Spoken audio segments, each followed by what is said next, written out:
11 heures passées de quelques minutes ce matin sur l'île Madame. Bonne surprise pour les visiteurs qui ont été contraints de laisser leur véhicule de l'autre côté de la passe.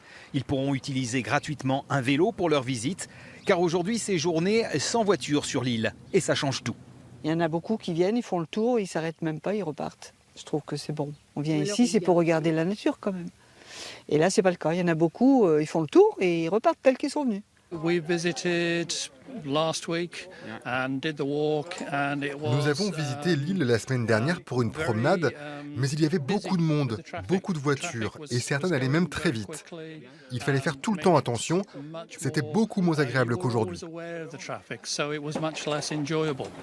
Une bonne idée cette journée sans voiture, même si certains riverains restent sceptiques. C'est une très bonne chose, mais ce n'est pas le moment de la mettre en place. C'est au moment des grandes marées où il y a n'importe qui, n'importe comment ils se garent, ils ennuient tout le monde, ils détruisent les gisements d'huîtres. Tant qu'il y aura un propriétaire sur l'île, c'est pas possible. Il y a le terrain de camping où il y a des camping-cars, il y a des caravanes.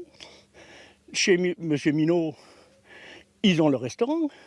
On ne peut pas interdire les gens de venir manger à midi au restaurant et puis de ressortir.